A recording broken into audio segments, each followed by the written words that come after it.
پپھو کا بیٹا امریکہ سے آیا تو خاندان کی سب لڑکیوں کو چھوڑ کر اس نے مجھ سے شادی کر لی اور مجھے امریکہ لے آیا۔ میں بہت خوش تھی، روزانہ گھر والوں کو فون کرتی، ہر کوئی میری قسمت پر رشک کرتا۔ ایک دن شوہر گھر آیا تو اس کے ہاتھ میں ایک لفافہ تھا۔ اس دن اس نے مجھے بہت مارا اور پھر کچھ دنوں بعد طلاق دے کر گھر سے نکال دیا۔ میں کچھ دن سڑکوں پر سوتی رہی اور پھر ایک ہوٹل پر جاب کر لی۔ ایک دن ہوٹل کے مالک نے مجھے بلایا، وہ بہت غصے میں تھا، اس کے ہاتھ میں بھی وہی لفافہ تھا۔ میرا تو کلیجہ منہ کو آ گیا جب مالک نے میری شادی احمد سے ہوئی۔ وہ میری پھپھو کا بیٹا تھا۔ مجھے یقین تھا میری زندگی اب خوشیوں سے بھر جائے گی، خاص طور پر جب یہ طے ہوا کہ وہ شادی کے بعد مجھے امریکہ لے جائے گا، اور شادی کے بعد اس نے اپنا وعدہ پورا کر دکھایا تھا۔ میرا پاسپورٹ اور کاغذات وغیرہ سب تیار ہو چکے تھے، اور پھر وہ دن بھی آ گیا جب ہم اپنے والدین اور بہن بھائیوں کو الوداع کہہ کر ہوائی جہاز میں بیٹھ گئے۔ میں نے اپنے مستقبل کے بارے میں بہت کچھ سوچا تھا، ایک خوبصورت گھر، پیار کرنے والا شوہر اور ایک پرسکون زندگی، مگر مجھے نہیں معلوم تھا کہ یہ خواب کتنی جلدی ایک بھیانک حقیقت میں بدل جائیں گے۔ امریکہ پہنچنے کے بعد ابتدائی دن تو بہت اچھے گزرے۔ احمد مجھے روز سیر کروانے لے جاتے، میں روز گھر والوں کو فون کرتی، سب میری قسمت پر رشک کرتے۔ ایک دن احمد کام سے لوٹے تو ان کے ہاتھ میں ایک لفافہ تھا۔ وہ بہت غصے میں تھے، بلا وجہ مجھے گالیاں دینے لگے اور جھگڑا شروع کر دیا۔ جب میں نے وجہ پوچھی تو ایک تھپڑ مار کر مجھے چپ کروا دیا۔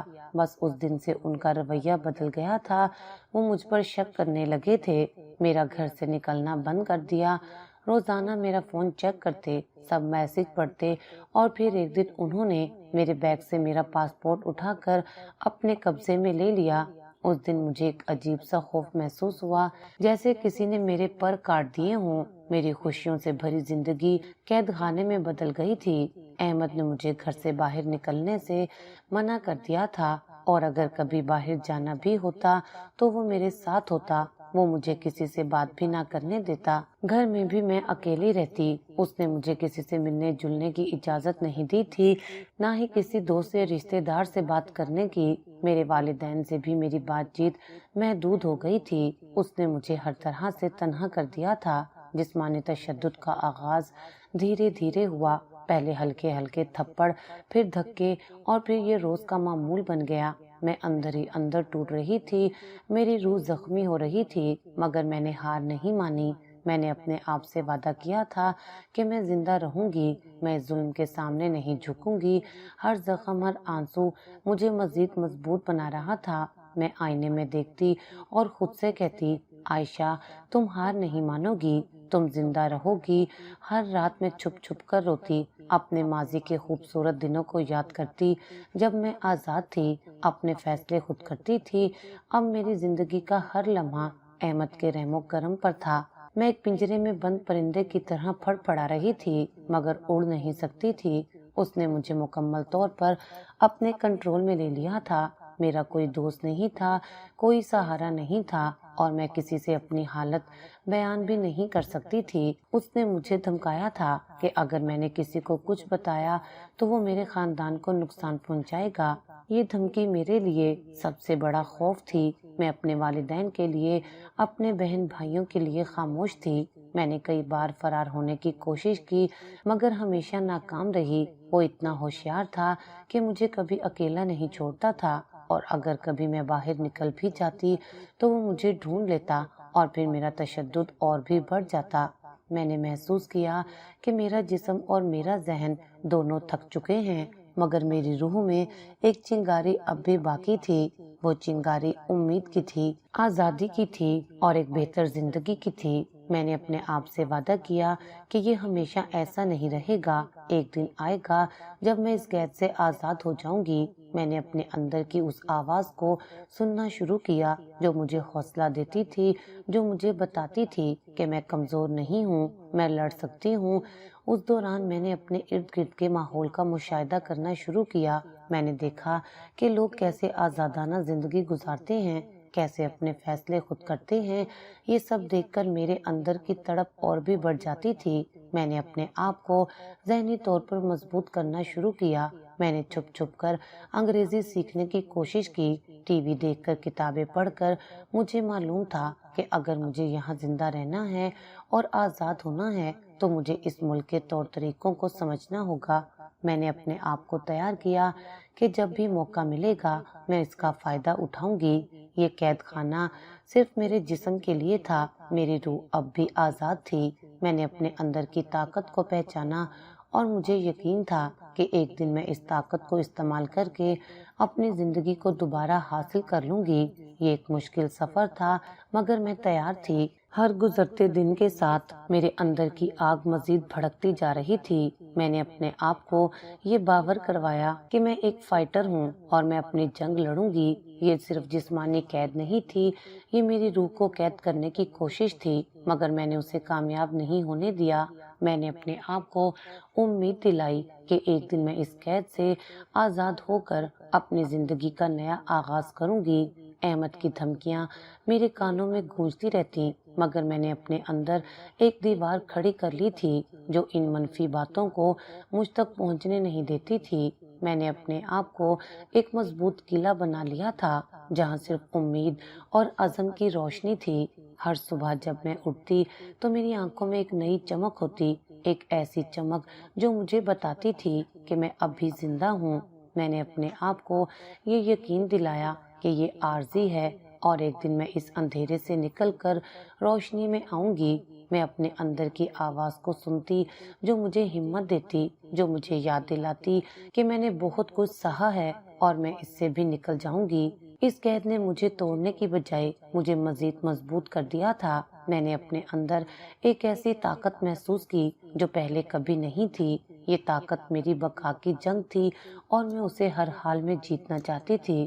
کبھی کبھی تو مجھے لگتا تھا کہ میں پاگل ہو جاؤں گی، لیکن پھر میرے والدین کا چہرہ میری آنکھوں کے سامنے آ جاتا، ان کی محبت اور ان کی امید مجھے زندہ رہنے کی وجہ دیتی۔ میں نے سوچا کہ میں ان کے لیے زندہ رہوں گی، ان کے لیے ایک مثال بنوں گی اور انہیں کبھی شرمندہ نہیں ہونے دوں گی۔ یہ میرا عزم تھا اور میں اس پر قائم تھی۔ ایک دن احمد نے مجھے طلاق دے دی۔ اس نے مجھے کوئی وجہ نہیں بتائی، بس ایک کاغذ میرے ہاتھ میں تھما دیا اور کہا، تم آزاد ہو، اب تم یہاں سے جا سکتی ہو۔ اس کے الفاظ میرے کانوں میں گونج رہے تھے، آزاد ہو۔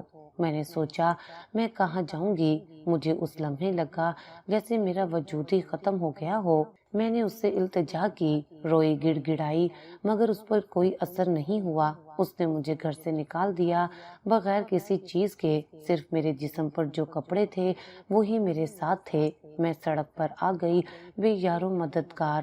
سردی کی شدت میرے جسم کو چھلنی کر رہی تھی اور بھوک نے میرا پیٹ مروڑ رکھا تھا۔ میں نے کبھی سوچا بھی نہیں تھا کہ میری زندگی کا یہ پہلو بھی ہو سکتا ہے، ایک اجنبی ملک، اجنبی لوگ اور میں بالکل اکیلی۔ اس رات میں ایک پارک کے بینچ پر بیٹھی رہی۔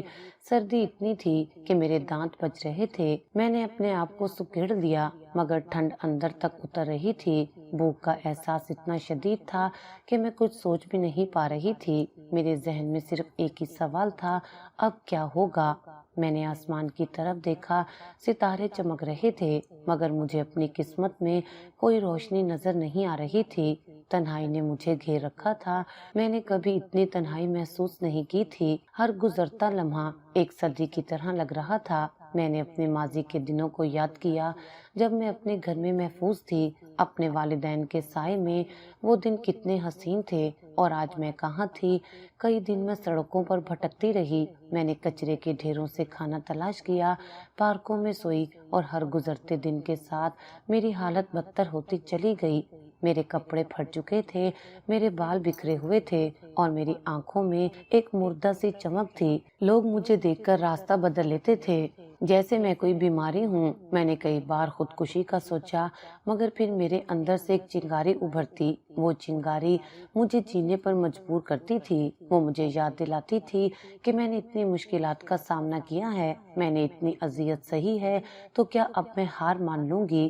نہیں، میں نہیں ہار مانوں گی۔ میں نے اپنے آپ سے کہا کہ مجھے زندہ رہنا ہے، مجھے اپنی زندگی دوبارہ حاصل کرنی ہے۔ ایک دن میں ایک گلی میں بیٹھی تھی، سردی اور بھوک سے نٹھال ایک بوڑھی عورت میرے پاس سے گزری۔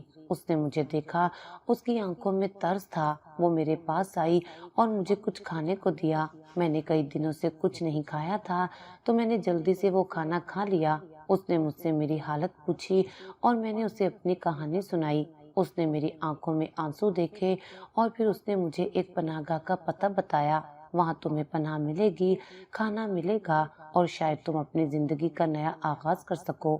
اس کے الفاظ میرے لیے امید کی کرن تھے۔ میں نے اس کا شکریہ ادا کیا اور اس پناہ گاہ کی طرف چل پڑی۔ پناہ گاہ کا راستہ لمبا تھا مگر میرے قدموں میں ایک نئی توانائی آ گئی تھی۔ میں نے سوچا کہ شاید یہ خدا کی طرف سے ایک اشارہ ہے، ایک موقع ہے۔ جب میں وہاں پہنچی تو وہ ایک سادہ سی عمارت تھی مگر میرے لیے وہ کسی محل سے کم نہیں تھی۔ اندر داخل ہوتے ہی مجھے گرمی محسوس ہوئی اور پھر مجھے کھانے کو ملا۔ میں نے کئی دنوں بعد پیٹ بھر کر کھانا کھایا۔ وہاں کئی اور خواتین بھی تھیں جن کی کہانیاں مجھ سے ملتی جلتی تھیں۔ انہوں نے مجھے خوش آمدید کہا اور مجھے ایک بستر دیا گیا۔ اس رات میں سکون سے سوئی۔ کئی مہینوں بعد مجھے اتنی گہری نیند آئی تھی۔ پناہ گاہ میں رہ کر میری زندگی میں ایک نیا موڑ آیا۔ وہاں مجھے نہ صرف جسمانی آرام ملا بلکہ ذہنی سکون بھی حاصل ہوا۔ میں نے وہاں کی کونسلر سے بات کی جنہوں نے مجھے ہمت دی اور مجھے بتایا کہ میں اکیلی نہیں ہوں۔ انہوں نے مجھے قانونی مدد کے بارے میں بھی بتایا مگر میں ابھی اس کے لیے تیار نہیں تھی۔ میرا پہلا مقصد اپنے پیروں پر کھڑا ہونا تھا۔ میں نے وہاں کی دوسری خواتین سے بھی بہت کچھ سیکھا۔ وہ سب اپنی اپنی جنگ لڑ رہی تھیں مگر ان کے چہروں پر ایک عزم تھا۔ میں نے محسوس کیا کہ میں بھی ان میں سے ایک ہوں اور ہم سب مل کر ایک دوسرے کا سہارا بن سکتے ہیں۔ یہ پناہ گاہ میرے لیے صرف ایک جگہ نہیں تھی، یہ ایک نئی زندگی کا آغاز تھا۔ میں نے اپنے آپ سے کہا کہ اب میں پیچھے مڑ کر نہیں دیکھوں گی، اب میں صرف آگے بڑھوں گی۔ میں نے اپنے زخموں کو بھرنے کا فیصلہ کیا اور ایک مضبوط عائشہ بننے کا ارادہ کیا۔ ہر صبح جب میں اٹھتی تو میرے اندر ایک نئی امید ہوتی۔ میں نے اپنے آپ کو یہ باور کرایا کہ میں اب کمزور نہیں ہوں اور میں اپنی زندگی کو اپنی مرضی سے گزار سکتی ہوں۔ اس پناہ گاہ میں نے پہلی بار محسوس کیا کہ میں ایک انسان ہوں اور مجھے جینے کا حق ہے۔ مجھے وہاں کی خواتین سے بہت کچھ سیکھنے کو ملا۔ ان کی ہمت اور ان کا عزم میرے لیے ایک مثال بن گیا۔ میں نے پناہ گاہ کی لائبریری سے کچھ کتابیں پڑھنا شروع کی جن میں خود اعتمادی اور زندگی کے چیلنجز کا سامنا کرنے کے بارے میں لکھا تھا۔ ان کتابوں نے مجھے ذہنی طور پر مزید مضبوط کیا۔ مجھے احساس ہوا کہ میں اکیلی نہیں ہوں، دنیا میں بہت سی خواتین ہیں جو میری جیسی صورتحال سے گزر چکی ہیں اور انہوں نے کامیابی حاصل کی ہے۔ اس پناہ گاہ میں نے اپنے آپ کو دوبارہ دریافت کیا اور مجھے یقین تھا کہ میں اپنی زندگی کو ایک نئی سمت دے سکتی ہوں۔ میں نے اپنے آپ کو یہ باور کرایا کہ میں اب ایک نئی عائشہ ہوں جو اپنے ماضی کو پیچھے چھوڑ کر ایک روشن مستقبل کی طرف بڑھ رہی ہے۔ یہ پناہ گاہ میرے لیے ایک درس گاہ بن گئی تھی جہاں میں نے زندگی کے نئے اسباق سیکھے۔ پناہ گاہ میں کچھ دن گزارنے کے بعد میں نے محسوس کیا کہ مجھے اب اپنے پیروں پر کھڑا ہونا چاہیے۔ وہاں کی کونسلرز نے میری بہت مدد کی۔ انہوں نے مجھے نوکری تلاش کرنے میں رہنمائی کی۔ میں نے کئی جگہوں پر درخواستیں دیں مگر مجھے کوئی تجربہ نہیں تھا اور میری انگریزی بھی اتنی اچھی نہیں تھی۔ مایوسی ہونے لگی تھی مگر پھر ایک دن مجھے ایک کمپنی میں کینٹین میں کام کرنے کی پیشکش ہوئی۔ یہ ایک چھوٹی سی نوکری تھی مگر میرے لیے یہ ایک بہت بڑا قدم تھا۔ میں نے فوراً ہاں کر دی۔ مجھے معلوم تھا کہ یہ آسان نہیں ہوگا مگر میں کسی بھی چیلنج کا سامنا کرنے کے لیے تیار تھی۔ کینٹین میں میرا کام بہت محنت طلب تھا۔ مجھے صبح سویرے اٹھ کر جانا پڑتا تھا اور پھر سارا دن کھڑے ہو کر کام کرنا پڑتا تھا۔ برتن دھونا، کھانا بنانا، صفائی کرنا، یہ سب میرے لیے نیا تھا۔ میں نے کبھی سوچا بھی نہیں تھا کہ میں ایسا کام کروں گی مگر اب یہ میری حقیقت تھی۔ میں نے اپنے آپ کو یہ باور کروایا کہ یہ صرف ایک آغاز ہے اور مجھے اس سے بہترین فائدہ اٹھانا ہے۔ میں نے اپنی پوری ایمانداری اور لگن سے کام کیا۔ میں نے اپنے اندر کی صلاحیتوں کو پہچانا۔ مجھے کھانا پکانے کا شوق تھا اور میں نے سوچا کہ کیوں نہ میں اس شوق کو اپنے کام میں شامل کروں۔ میں نے دیسی کھانے بنانا شروع کیے، جیسے بریانی، حلیم اور مختلف قسم کی دالیں۔ ابتدائی طور پر تو لوگ حیران ہوئے، مگر پھر انہیں میرے کھانے پسند آنے لگے۔ مسٹر جانس جو کینٹین کے انچارج تھے، وہ ایک بہت اچھے انسان تھے۔ انہوں نے مجھے بہت سپورٹ کیا۔ وہ میری محنت اور ایمانداری سے بہت متاثر تھے۔ وہ اکثر میرے کھانوں کی تعریف کرتے اور دوسرے ملازمین بھی میرے کھانوں کے دیوانے ہو گئے۔ عائشہ، تمہارے ہاتھ میں جادو ہے، وہ کہتے۔ یہ الفاظ میرے لیے بہت معنی رکھتے تھے۔ یہ مجھے حوصلہ دیتے تھے کہ میں کچھ کر سکتی ہوں، میں کسی کام کی ہوں۔ میری چھوٹی سی کینٹین کی نوکری نے مجھے ایک پہچان دی۔ لوگ مجھے دیسی کھانے والی عائشہ کے نام سے جاننے لگے۔ یہ ایک بہت ہی خوشگوار احساس تھا کہ لوگ میری محنت کو سراہ رہے ہیں۔ زندگی میں تھوڑی سی روشنی آنے لگی تھی۔ میں نے پناہ گاہ چھوڑ کر ایک چھوٹے سے کمرے میں رہنا شروع کر دیا تھا۔ اپنی کمائی سے میں اپنی ضروریات پوری کرتی تھی اور کچھ پیسے بچا بھی لیتی تھی۔ میں نے اپنے آپ کو بہتر محسوس کرنا شروع کیا۔ میں اب اکیلی نہیں تھی، میرے پاس کام تھا اور میرے ارد گرد اچھے لوگ تھے، مگر دل میں خوف اب بھی باقی تھا۔ احمد کا خوف، اس کی یادیں اور اس کے دیے ہوئے زخم مجھے کبھی کبھی بے چین کر دیتے تھے۔ راتوں کو میں سو نہیں پاتی تھی۔ اس کے تشدد کے مناظر میری آنکھوں کے سامنے گھومتے رہتے تھے۔ میں نے اپنے آپ کو یہ باور کرایا کہ اب وہ میرے ماضی کا حصہ ہے اور مجھے اس سے آگے بڑھنا ہے۔ میں نے اپنی انگریزی بہتر بنانے کے لیے بھی کوششیں شروع کر دیں۔ میں کینٹین میں لوگوں سے بات کرتی، ان کی باتیں سنتی اور خود بھی بولنے کی کوشش کرتی۔ میں نے کچھ کتابیں بھی پڑھنا شروع کی تاکہ میری انگریزی بہتر ہو سکے۔ مجھے معلوم تھا کہ اگر مجھے اس ملک میں ترقی کرنی ہے تو مجھے زبان پر عبور حاصل کرنا ہوگا۔ میں نے اپنے آپ کو ایک نیا مقصد دیا اور میں اس مقصد کو حاصل کرنے کے لیے پوری طرح پرعزم تھی۔ کینٹین کی نوکری میرے لیے صرف ایک ذریعہ معاش نہیں تھی، یہ میرے لیے ایک نیا آغاز تھا، ایک ایسا قدم جس نے مجھے اپنی زندگی کی دوڑ اپنے ہاتھ میں لینے کا موقع دیا۔ میں نے محسوس کیا کہ میں اب کمزور نہیں ہوں، میں ایک مضبوط عورت بن رہی ہوں جو اپنے خوابوں کو پورا کرنے کے لیے کسی بھی مشکل کا سامنا کر سکتی ہے۔ ہر صبح جب میں اٹھتی تو میرے اندر ایک نئی توانائی ہوتی۔ میں نے اپنے آپ کو یہ باور کرایا کہ میں اب ایک آزاد عورت ہوں اور مجھے اپنی زندگی کو اپنی مرضی سے گزارنے کا حق ہے۔ میں نے اپنے آپ کو یہ بھی باور کرایا کہ میں اب کسی کے رحم و کرم پر نہیں ہوں، بلکہ میں اپنی قسمت خود لکھ سکتی ہوں۔ کینٹین کے کام نے مجھے نہ صرف مالی طور پر مستحکم کیا، بلکہ مجھے لوگوں سے جڑنے کا موقع بھی دیا۔ میں نے محسوس کیا کہ یہ چھوٹی چھوٹی کامیابیاں مجھے مزید بڑی منزلوں کی طرف لے جا رہی ہیں۔ میرے دل میں ایک نئی امید پیدا ہو چکی تھی اور میں اپنے مستقبل کے بارے میں مثبت سوچنے لگی تھی۔ میں نے اپنے آپ کو یہ باور کرایا کہ میں اب ایک نئی عائشہ ہوں جو اپنے ماضی کو پیچھے چھوڑ کر ایک روشن مستقبل کی طرف بڑھ رہی ہے۔ میں نے اپنے آپ کو مزید بہتر بنانے کے لیے آن لائن کورسز بھی شروع کیے، خاص طور پر کمپیوٹر اور کمیونیکیشن کالر کے بارے میں۔ مجھے معلوم تھا کہ یہ ہنر مجھے آگے بڑھنے میں مدد دیں گے۔ میں ہر روز کچھ نیا سیکھنے کی کوشش کرتی تاکہ میں اپنی صلاحیتوں کو مزید نکھار سکوں۔ میرے اندر ایک لگن پیدا ہو چکی تھی اور میں اپنے آپ کو ایک کامیاب انسان کے طور پر دیکھنا چاہتی تھی۔ کینٹین میں کام کرتے ہوئے مجھے کئی مہینے گزر چکے تھے۔ میری زندگی ایک معمول پر آ چکی تھی، صبح اٹھنا، کام پر جانا اور پھر واپس آ کر آرام کرنا۔ میں نے اپنے آپ کو اس روٹین میں ڈھال لیا تھا اور مجھے اس میں ایک سکون محسوس ہوتا تھا۔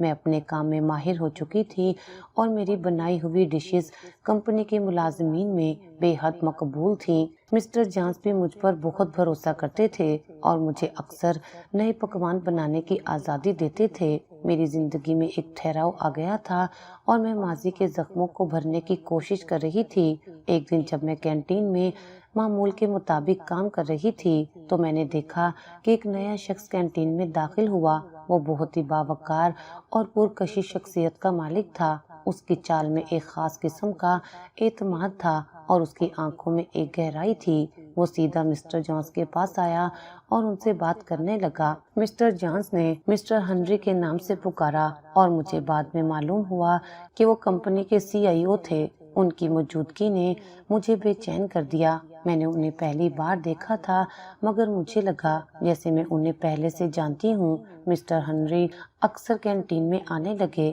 وہ کبھی اکیلے آتے، کبھی اپنے ساتھ دوسرے افسران کو بھی لاتے۔ میں نے نوٹ کیا کہ وہ مجھے بار بار دیکھتے تھے۔ ان کی نظریں مجھ پر پڑتی اور مجھے ایک عجیب سی گھبراہٹ محسوس ہوتی۔ وہ کچھ کہتے نہیں تھے، بس دیکھتے رہتے تھے۔ مجھے ان کی نظروں میں ایک تجسس محسوس ہوتا تھا، جیسے وہ مجھے پہچاننے کی کوشش کر رہے ہوں۔ میں نے سوچا کہ شاید وہ میرے دیسی کھانوں کی وجہ سے مجھے دیکھ رہے ہیں، مگر ان کی نظروں میں کچھ اور بھی تھا، کچھ ایسا جو مجھے پریشان کر رہا تھا۔ میرے دل میں ایک شک پیدا ہونے لگا، کیا وہ احمد کے بارے میں کچھ جانتے ہیں؟ کیا وہ مجھے اس کے کہنے پر دیکھ رہے ہیں؟ میرے ماضی کے خوف ایک بار پھر سر اٹھانے لگے تھے۔ میں نے اپنے آپ کو یہ باور کرایا کہ یہ صرف میرا وہم ہے، مگر ان کی موجودگی مجھے مسلسل بے چین رکھتی تھی۔ میں نے کوشش کی کہ میں ان سے نظریں نہ ملاؤں، مگر وہ ہر بار میری طرف ہی دیکھتے۔ ان کی آنکھوں میں ایک نرمی تھی، مگر مجھے اس نرمی میں بھی ایک سوال نظر آتا تھا۔ میں نے اپنے آپ کو یہ سمجھایا کہ میں اب ایک آزاد عورت ہوں اور مجھے کسی سے ڈرنے کی ضرورت نہیں ہے، مگر میرے اندر کا خوف اب بھی باقی تھا۔ میں نے اپنے آپ کو کام میں مصروف رکھا تاکہ میں ان کے بارے میں زیادہ نہ سوچوں، مگر ان کی تصویر میرے ذہن سے ہٹتی نہیں تھی۔ میں نے مسٹر جون سے ان کے بارے میں پوچھا تو انہوں نے بتایا کہ مسٹر ہنری ایک بہت ہی کامیاب اور نیک دل انسان ہیں۔ وہ اپنی کمپنی کے ملازمین کا بہت خیال رکھتے ہیں۔ ان کی باتیں سن کر مجھے تھوڑا سکون ملا، مگر میرا شک مکمل طور پر ختم نہیں ہوا۔ میں نے سوچا کہ اگر وہ واقعی احمد کے بارے میں کچھ جانتے ہیں تو کیا وہ مجھے نقصان پہنچائیں گے یا پھر وہ میری مدد کریں گے؟ یہ سوالات میرے ذہن میں گھومتے رہتے تھے۔ میں نے اپنے آپ کو مضبوط کرنے کا فیصلہ کیا۔ میں نے سوچا کہ اگر وہ واقعی احمد کے بارے میں کچھ جانتے ہیں تو مجھے ان کا سامنا کرنا پڑے گا۔ میں اب وہ کمزور عائشہ نہیں تھی جو کسی کے ظلم کے سامنے جھک جائے۔ میں نے اپنے اندر کی طاقت کو دوبارہ جگایا۔ میں نے اپنے آپ سے کہا کہ میں کسی بھی صورتحال کا سامنا کرنے کے لیے تیار ہوں۔ مسٹر ہنری کی موجودگی نے میری زندگی میں ایک نیا موڑ لے لیا تھا۔ مجھے نہیں معلوم تھا کہ یہ موڑ مجھے کہاں لے جائے گا، مگر میں تیار تھی۔ میں نے اپنے آپ کو یہ باور کرایا کہ میں اب ایک آزاد عورت ہوں اور مجھے اپنے فیصلے خود کرنے ہیں۔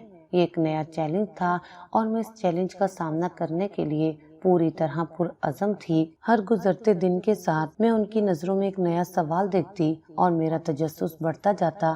ان کی خاموش نگاہیں ایک کہانی سنا رہی تھیں جسے میں سمجھنے کی کوشش کر رہی تھی۔ کبھی کبھی مجھے لگتا کہ وہ مجھے ہمدردی سے دیکھ رہے ہیں اور کبھی کبھی ان کی نظروں میں ایک گہری سوچ نظر آتی۔ یہ سب مجھے بے چین کر رہا تھا، مگر ساتھ ہی ایک عجیب سی امید بھی دل میں پیدا ہو رہی تھی۔ ان کی موجودگی نے میرے دل میں ایک عجیب سی ہلچل مچا دی تھی، جیسے کوئی طوفان آنے والا ہو، مگر میں اس طوفان کا سامنا کرنے کے لیے تیار تھی۔ مجھے یہ بھی محسوس ہوتا کہ ان کی نظروں میں ایک احترام تھا جو مجھے بہت اچھا لگتا تھا۔ میں نے ان کی ہر حرکت کا بغور مشاہدہ کیا اور مجھے لگا کہ ان کا مقصد مجھے نقصان پہنچانا نہیں ہے بلکہ کچھ اور ہے۔ ایک دن جب میں کینٹین میں اپنے کام میں مصروف تھی تو مسٹر جونس میرے پاس آئے اور کہا کہ مسٹر ہنری نے مجھے اپنے دفتر میں بلایا ہے۔ میرے دل کی دھڑکن تیز ہو گئی۔ میں نے فوراً سوچا کہ میرا شک صحیح تھا، وہ واقعی احمد کے بارے میں کچھ جانتے ہیں۔ میرے ذہن میں کئی سوالات ابھرے۔ کیا وہ مجھے نوکری سے نکال دیں گے؟ کیا وہ مجھے احمد کے حوالے کر دیں گے؟ ایک خوف کی لہر میرے جسم میں دوڑ گئی۔ میں نے مسٹر جون سے اجازت لی اور مسٹر ہنری کے دفتر کی طرف چل پڑی۔ میرے قدم بھاری ہو رہے تھے، ہر قدم کے ساتھ میرا خوف بڑھتا جا رہا تھا۔ جب میں مسٹر ہنری کے دفتر میں داخل ہوئی تو وہ اپنی کرسی پر بیٹھے ہوئے تھے۔ انہوں نے مجھے بیٹھنے کا اشارہ کیا۔ میں کرسی پر بیٹھ گئی اور میری نظریں ان کی نظروں سے مل گئیں۔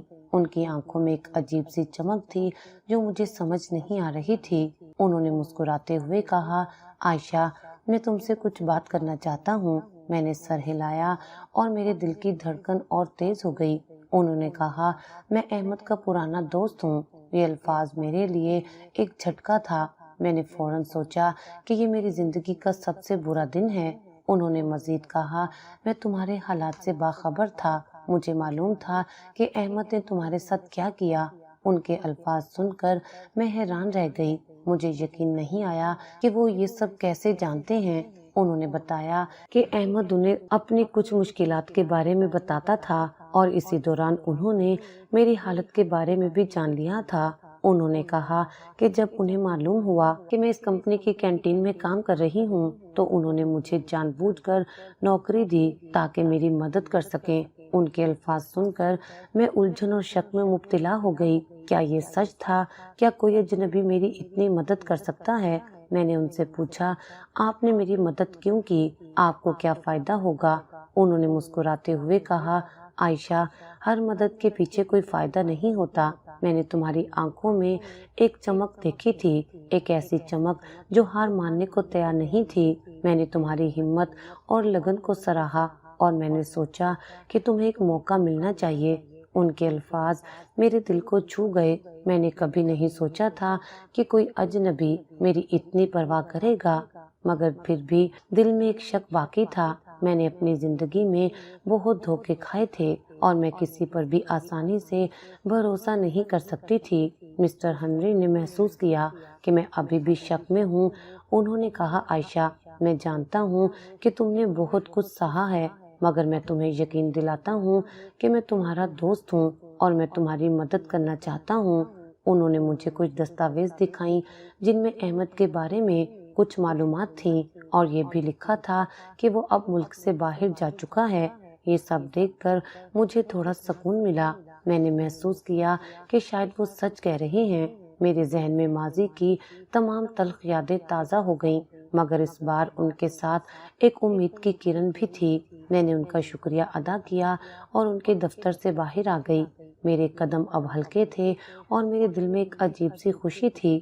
میں نے سوچا کہ شاید خدا نے میری دعائیں سن لی ہیں۔ یہ ایک بہت بڑا انکشاف تھا جس نے میری زندگی کا رخ بدل دیا۔ میں نے اپنے آپ کو یہ باور کرایا کہ مجھے اب مسٹر ہنری پر بھروسہ کرنا چاہیے کیونکہ وہ میری مدد کرنا چاہتے ہیں۔ یہ ایک نیا آغاز تھا، ایک ایسا آغاز جس میں مجھے امید کی روشنی نظر آ رہی تھی۔ میں نے اپنے ماضی کو پیچھے چھوڑ کر آگے بڑھنے کا فیصلہ کیا اور مسٹر ہنری کی مدد سے اپنی زندگی کو دوبارہ تعمیر کرنے کا ارادہ کیا۔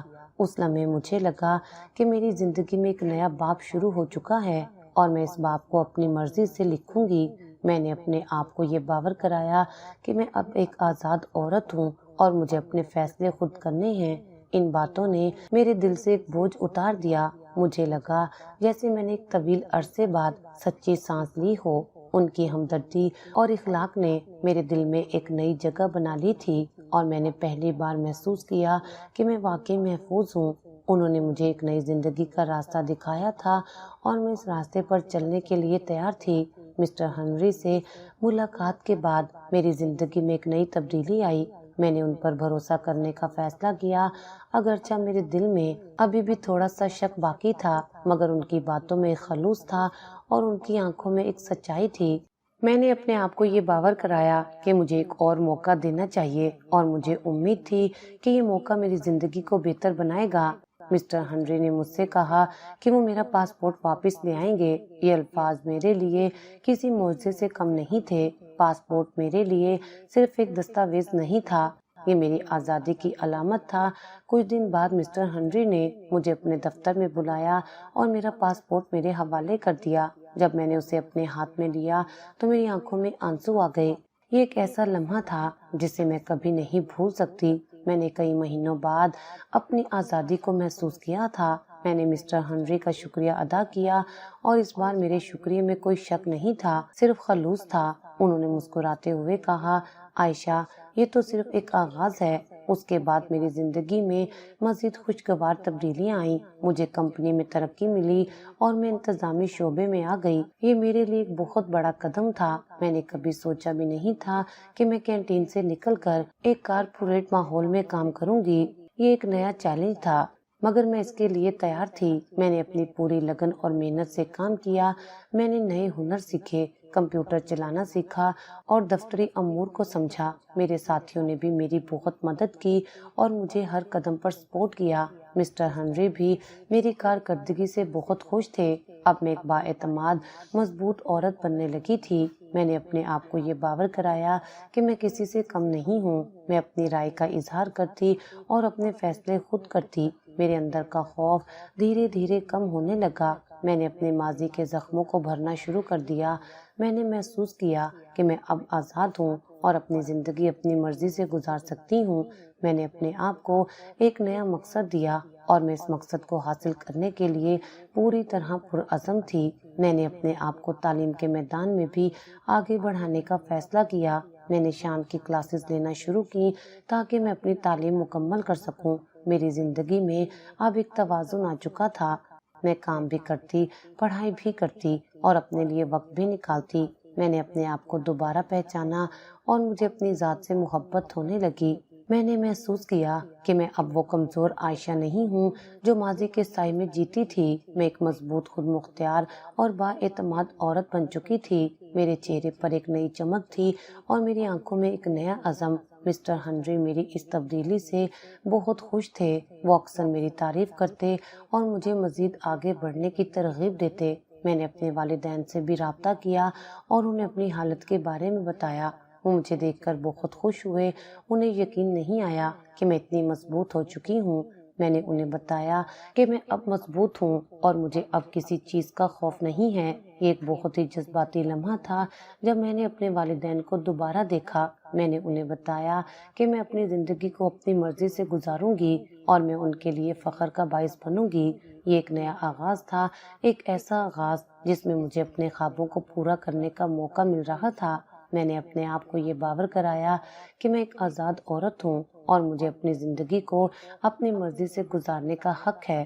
ہر گزرتے دن کے ساتھ میں اپنی کامیابیوں پر فخر محسوس کرتی اور مجھے یقین تھا کہ میں مزید آگے بڑھوں گی۔ میرے اندر کی خود اعتمادی نے مجھے ایک نئی پہچان دی اور میں نے محسوس کیا کہ میں اب کسی بھی مشکل کا سامنا کر سکتی ہوں۔ اب میں صرف اپنے لیے نہیں بلکہ ان تمام خواتین کے لیے بھی ایک مثال بننا چاہتی تھی جو میری جیسی صورتحال سے گزر رہی ہیں۔ میں نے اپنے آپ کو یہ باور کرایا کہ میرا ماضی مجھے کمزور نہیں کر سکتا بلکہ یہ مجھے مضبوط بناتا ہے۔ میری زندگی میں سب کچھ ٹھیک چل رہا تھا۔ میں اپنی نوکری میں خوش تھی، پڑھائی بھی کر رہی تھی اور میرے اندر ایک نیا اعتماد آ چکا تھا۔ مسٹر ہنری اور میرے درمیان ایک خاص رشتہ بن چکا تھا۔ وہ میرے لیے صرف ایک باس نہیں تھے بلکہ ایک دوست، ایک رہنما اور ایک ہمدرد انسان تھے۔ وہ ہمیشہ میری مدد کرتے اور مجھے ہر قدم پر سپورٹ کرتے۔ میں نے محسوس کیا کہ ان کی موجودگی میری زندگی میں بہت اہمیت رکھتی ہے۔ ان کے ساتھ بات چیت کرتے ہوئے مجھے ایک سکون محسوس ہوتا تھا۔ ایک دن مسٹر ہنری نے مجھے اپنے دفتر میں بلایا۔ میں نے سوچا کہ شاید وہ کسی دفتری کام کے بارے میں بات کرنا چاہتے ہیں، مگر جب میں وہاں پہنچی تو ان کے چہرے پر ایک عجیب سی گھبراہٹ تھی۔ انہوں نے گہری سانس لی اور کہا، عائشہ، میں تم سے کچھ کہنا چاہتا ہوں۔ میں نے ان کی طرف دیکھا اور مجھے لگا جیسے وہ کچھ بہت اہم کہنے والے ہیں۔ انہوں نے کہا، میں تم سے محبت کرتا ہوں۔ ان کے الفاظ سن کر مجھے ایک جھٹکا لگا۔ میں نے کبھی سوچا بھی نہیں تھا کہ وہ مجھ سے ایسی بات کریں گے۔ میں تذبذب میں پڑ گئی۔ میرے ذہن میں کئی سوالات ابھرے۔ کیا یہ سچ تھا؟ کیا وہ واقعی مجھ سے محبت کرتے ہیں؟ میں نے ان سے کہا، مسٹر ہنری، میں نے بہت کچھ سہا ہے۔ میں کسی پر بھی آسانی سے بھروسہ نہیں کر سکتی، اور سب سے بڑی بات کہ ہمارا مذہب کا فرق ہے۔ میرا اسلام مجھے اس بات کی اجازت نہیں دیتا کہ میں آپ سے شادی کروں۔ انہوں نے میری بات سنی اور کہا، عائشہ، میں جانتا ہوں کہ تم نے بہت کچھ سہا ہے، مگر میں تمہیں یقین دلاتا ہوں کہ میری محبت خالص ہے اور میں تمہیں کبھی دھوکہ نہیں دوں گا۔ میں تمہاری زندگی کو خوشیوں سے بھر دوں گا، اور اگر مذہب کی بات کرو تو میں پہلے ہی اس پر ساری ریسرچ کر چکا ہوں۔ میں اسلام قبول کرنے کے لیے تیار ہوں۔ میں ان کی بات سن کر حیران ہوئی مگر دل خوشی سے سرشار ہو گیا۔ ان کی آنکھوں میں ایک خلوص تھا جو مجھے قائل کر رہا تھا۔ میں نے اپنے ماضی کے زخموں کو یاد کیا اور مجھے ڈر تھا کہ کہیں میں دوبارہ دھوکہ نہ کھا جاؤں، مگر ان کی باتوں میں ایک سچائی تھی جو مجھے ان پر بھروسہ کرنے پر مجبور کر رہی تھی۔ مسٹر ہنری کی محبت میں نے اپنے آپ کو یہ باور کرایا کہ ہر انسان ایک جیسا نہیں ہوتا اور مجھے ایک موقع دینا چاہیے۔ میں نے محسوس کیا کہ مسٹر ہنری کی محبت مجھے ایک نئی زندگی دے سکتی ہے۔ آخر کار میں نے مسٹر ہنری کی محبت کو قبول کرنے کا فیصلہ کیا۔ میں ان کے دفتر گئی اور انہیں بتایا کہ میں بھی ان سے محبت کرتی ہوں۔ ان کے چہرے پر ایک خوشی کی لہر دوڑ گئی اور مجھے لگا جیسے میری زندگی میں ایک نیا باب شروع ہو گیا ہے۔ سب سے پہلے ہم وہاں کے ایک امام صاحب کے پاس گئے۔ انہوں نے ہنری کو اسلام قبول کرایا اور انہیں علی کا نام دیا۔ اب وہ ہنری نہیں بلکہ علی تھے، میرے علی۔ پھر ہم نے شادی کرنے کا فیصلہ کیا۔ ہماری شادی ایک سادہ سی تقریب میں ہوئی جس میں ہمارے کچھ قریبی دوست اور خاندان والے شامل تھے۔ یہ میری زندگی کا سب سے خوبصورت دن تھا۔ میں نے کبھی نہیں سوچا تھا کہ مجھے دوبارہ اتنی خوشی نصیب ہوگی۔ شادی کے بعد میری زندگی مکمل طور پر بدل گئی۔ علی ایک بہت ہی پیار کرنے والے اور خیال رکھنے والے شوہر ثابت ہوئے۔ انہوں نے مجھے ہر طرح سے سپورٹ کیا اور مجھے کبھی بھی ماضی کی یاد نہیں آنے دی۔ ہم نے ایک خوبصورت گھر لیا اور میں نے اسے اپنے ہاتھوں سے سجایا۔ مجھے اب ایک مکمل خوشحال زندگی نصیب ہوئی تھی۔ میں نے اپنے آپ کو یہ باور کرایا کہ میں اب آزاد ہوں اور میں اپنی زندگی کو اپنی مرضی سے گزار سکتی ہوں۔ میں نے اپنے آپ کو ایک نیا مقصد دیا اور میں اس مقصد کو حاصل کرنے کے لیے پوری طرح پرعزم تھی۔ یہ ایک نیا آغاز تھا، ایک ایسا آغاز جس میں مجھے اپنے خوابوں کو پورا کرنے کا موقع مل رہا تھا۔ میں نے اپنے آپ کو یہ باور کرایا کہ میں اب ایک آزاد عورت ہوں اور مجھے اپنی زندگی کو اپنی مرضی سے گزارنے کا حق ہے۔ ہر گزرتے دن کے ساتھ میری محبت اور خوشی بڑھتی جاتی اور مجھے یقین تھا کہ یہ زندگی اب ہمیشہ ایسی ہی رہے گی۔ علی کی محبت نے میرے زخموں پر مرہم رکھا اور مجھے ایک نئی پہچان دی۔ میں نے محسوس کیا کہ میں اب مکمل ہوں اور میری زندگی کا ہر لمحہ خوشیوں سے بھرا ہے۔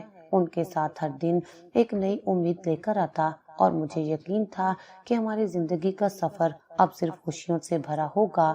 ان کی موجودگی نے مجھے ایک ایسا سکون دیا جو میں نے کبھی محسوس نہیں کیا تھا۔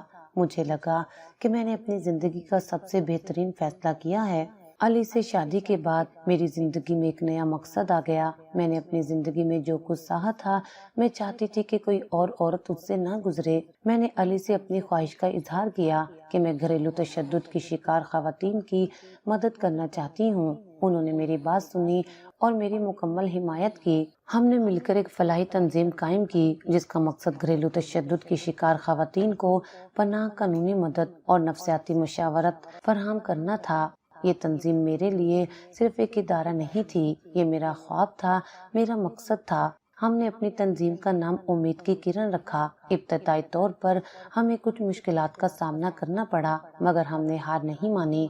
ہم نے فنڈ ریزنگ کی، لوگوں سے مدد مانگی اور آہستہ آہستہ ہماری تنظیم نے کام کرنا شروع کر دیا۔ ہم نے کئی خواتین کو پناہ دی، انہیں قانونی مدد فراہم کی اور انہیں دوبارہ اپنے پیروں پر کھڑا ہونے میں مدد کی۔ جب میں ان خواتین کی آنکھوں میں امید کی چمک دیکھتی تو مجھے اپنی زندگی کا مقصد مل جاتا۔ مجھے محسوس ہوتا کہ میری زندگی کی تمام مشکلات کا ایک مقصد تھا اور وہ یہ تھا کہ میں دوسروں کی مدد کر سکوں۔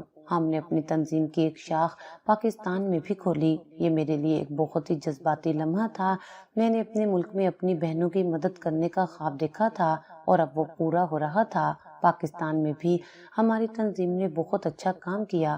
ہم نے کئی خواتین کو ظلم سے نجات دلائی اور انہیں ایک نئی زندگی دی۔ میں اکثر پاکستان جاتی اور وہاں کی خواتین سے ملتی۔ ان کی کہانیاں سن کر مجھے مزید حوصلہ ملتا اور مجھے یقین ہوتا کہ ہم صحیح راستے پر ہیں۔ اس دوران میں نے اپنی یونیورسٹی کی تعلیم مکمل کی۔ میں نے بزنس مینجمنٹ میں ڈگری حاصل کی اور پھر اپنا ایک کامیاب کاروبار شروع کیا۔ یہ کپڑوں کا برانڈ تھا جس میں نے روایتی پاکستانی لباس کو جدید انداز میں پیش کیا۔ میرا کاروبار بہت کامیاب ہوا اور میں نے کئی خواتین کو روزگار فراہم کیا۔ میں نے اپنے کاروبار کو اپنی فلاحی تنظیم سے بھی جوڑا اور اپنے منافع کا ایک حصہ تنظیم کو دیتی تھی۔ میں اب ایک کامیاب کاروباری خاتون تھی، ایک فلاحی تنظیم کی بانی تھی اور سب سے بڑھ کر میں ایک خوشحال اور مطمئن عورت تھی۔ میں نے دنیا بھر کی خواتین کے لیے ایک امید کی کرن بن گئی تھی۔ میں مختلف بین الاقوامی کانفرنسز میں جاتی اور اپنی کہانی سناتی۔ میں نے خواتین کو یہ پیغام دیا کہ وہ کبھی ہار نہ مانیں اور اپنے خوابوں کو پورا کرنے کے لیے کسی بھی مشکل کا سامنا کریں۔ میری کہانی کئی خواتین کے لیے حوصلے کا باعث بنی اور انہوں نے اپنی زندگی میں مثبت تبدیلیاں لائیں۔ میں نے اپنے ماضی کو بھلا دیا تھا مگر ان کے زخموں کو نہیں بھولی تھی۔ وہ زخم مجھے یاد دلاتے تھے کہ میں کہاں سے آئی ہوں اور مجھے کس مقصد کے لیے جینا ہے۔ علی ہمیشہ میرے ساتھ تھے، وہ میرے ہر فیصلے میں میری حمایت کرتے اور مجھے مزید آگے بڑھنے کی ترغیب دیتے۔ ہماری زندگی خوشیوں اور سکون سے بھرپور تھی۔ میں نے کبھی نہیں سوچا تھا کہ میری زندگی کا یہ انجام ہو سکتا ہے۔ میں نے اپنے آپ کو یہ باور کرایا کہ میں اب آزاد ہوں اور میں اپنی زندگی کو اپنی مرضی سے گزار سکتی ہوں۔ یہ ایک نیا آغاز تھا، ایک ایسا آغاز جس میں مجھے اپنے خوابوں کو پورا کرنے کا موقع مل رہا تھا۔ میں نے اپنے آپ کو یہ باور کرایا کہ میں اب ایک آزاد عورت ہوں اور مجھے اپنی زندگی کو اپنی مرضی سے گزارنے کا حق ہے۔ ہر گزرتے دن کے ساتھ میری زندگی ایک مکمل دائرہ بن چکی تھی جس میں ہر مشکل کے بعد ایک روشن صبح تھی۔ میں نے اپنی زندگی کا ہر لمحہ دوسروں کی مدد کرنے کے لیے وقف کر دیا اور مجھے اس میں ایک گہرا سکون محسوس ہوتا تھا۔ یہ میری زندگی کا سب سے بڑا مقصد تھا اور میں اس مقصد کو حاصل کر کے بہت خوش تھی۔ میں نے محسوس کیا کہ میرا سفر ابھی ختم نہیں ہوا بلکہ یہ ایک نئی شروعات ہے جہاں میں اپنی کہانی سے دوسروں کو متاثر کروں گی اور انہیں بھی اپنے خوابوں کو پورا کرنے کی ہمت دوں گی۔ مستقبل میں میرا ارادہ ہے کہ میں اپنی تنظیم کو مزید وسعت دوں اور دنیا کے ہر کونے میں گھریلو تشدد کی شکار خواتین تک پہنچوں۔ میں چاہتی ہوں کہ کوئی بھی عورت میری جیسی صورتحال سے نہ گزرے اور اگر گزرے تو اسے معلوم ہو کہ اس کے لیے امید کی کرن موجود ہے۔ میں نے اپنے آپ کو یہ باور کرایا کہ میری زندگی کا ہر لمحہ ایک سبق ہے اور میں ان اسباق کو دوسروں کے ساتھ بانٹ کر انہیں مضبوط کروں گی۔ یہ میرا خواب تھا اور میں اسے پورا کرنے کے لیے پوری طرح پرعزم تھی۔ پاکستان واپس آنا میرے لیے خواب کی مانند تھا مگر اس بار فرق یہ تھا کہ میں اکیلی نہیں تھی۔ علی میرے ساتھ تھے اور ہم نے لاہور کے پوش علاقے میں ایک بڑا سا گھر خریدا۔ وہ گھر ہر لحاظ سے میری امیدوں سے بڑھ کر تھا، کشادہ، روشن اور ایک ایسا مقام جہاں میں اپنی نئی زندگی کا آغاز سکون اور وقار کے ساتھ کر سکتی تھی۔ محلے کی عورتیں جب مجھے دیکھتیں تو رشک سے کہتیں، اتنی اذیت کے بعد ایسی خوشحال زندگی، واقعی رب بڑا مہربان ہے۔ شروع کے دنوں میں سب کچھ بہت خوشگوار تھا۔ علی نے میرے لیے پاکستانی کھانوں کا ذائقہ سیکھنا چاہا، میں نے اسے اردو سکھانے کی کوشش کی۔ ہم دونوں نے پاکستان میں اپنا وقت رضاکارانہ کاموں اور امید کی کرن کی توسیع پر لگایا۔ ہم نے مختلف شہروں میں تنظیم کی شاخیں قائم کی اور خواتین کے لیے پناہ گاہیں، قانونی معاونت اور تربیتی ورکشاپیں متعارف کروائیں۔ مگر اس دوران ایک خاموش دکھ میرے دل میں جگہ بنانے لگا۔ ہماری شادی کو 3 سال گزر چکے تھے مگر میری گود خالی تھی۔ ہر بار امید باندھ کر ہر مہینے کے اختتام پر دل ٹوٹنا ایک اذیت بن گیا۔ میں نے کئی بار ہنری سے یہ بات کی مگر وہ ہمیشہ مسکرا کر کہتا، ہماری محبت ہی کافی ہے عائشہ۔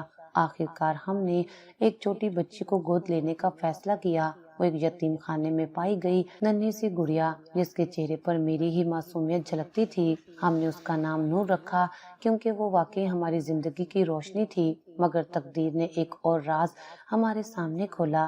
ایک میڈیکل چیک اپ کے دوران معلوم ہوا کہ علی کبھی باپ نہیں بن سکتا تھا۔ میں سکتے میں آ گئی۔ وہ خبر سن کر میرے قدم جیسے زمین میں دھنس گئے۔ میں نے علی کو دیکھا، وہ شرمندہ تھا جیسے کوئی بہت بڑا جرم کر بیٹھا ہو۔ مجھے معاف کر دینا عائشہ، میں تمہیں پہلے بتا دینا چاہتا تھا مگر ڈر گیا تھا کہ تم شاید مجھے چھوڑ دو گی، وہ بولا اور اس کی آنکھوں میں نمی تھی۔ میں نے اس کا ہاتھ تھاما۔ علی، تم نے مجھے زندگی دی، عزت دی، وقار دیا، میں کیسے تمہیں اس ایک کمی پر اکیلا چھوڑ سکتی ہوں؟ جب سب نے میرا ساتھ چھوڑا تم نے میرا ہاتھ تھاما۔ اب میری باری ہے۔ ہم دونوں نے اس لمحے ایک دوسرے سے وعدہ کیا کہ ہم نور کو ایسے پالتے رہیں گے جیسے وہ ہماری اپنی اولاد ہو۔ ہم نے اپنے دکھ کو، اپنی کمی کو محبت اور خدمت سے بھر دیا۔ ہم نے بچوں کے لیے ایک اسکالرشپ فنڈ قائم کیا جس سے سینکڑوں بچوں کی تعلیم مکمل ہوئی۔ میری کہانی اب صرف میری نہیں رہی تھی، یہ ان تمام عورتوں کی کہانی بن چکی تھی جو جلتی بجھتی امیدوں کے بیچ روشنی تلاش کرتی ہیں۔ ہر بار جب میں نور کو گود میں اٹھاتی، جب کسی عورت کو ظلم سے نکال کر نئی زندگی کی طرف لے جاتی، جب کوئی بچی میرے ہاتھ چوم کر کہتی آپ جیسی بننا ہے، تو مجھے لگتا جیسے رب نے میری ہر چیخ، ہر فریاد سن لی ہے۔ یہ ٹوئسٹ، یہ دکھ، یہ محبتیں، سب نے مل کر میری کہانی کو ایک مکمل دائرہ بنا دیا، اور اس دائرے کا مرکز تھا محبت، جو ہر زخم پر مرہم رکھتی ہے۔ یہ صرف اختتام نہیں تھا، یہ آغاز ثانی تھا، ایک نئے باب کا، جس میں نہ صرف عائشہ تھی بلکہ ہر مظلوم عورت کی آواز بھی تھی۔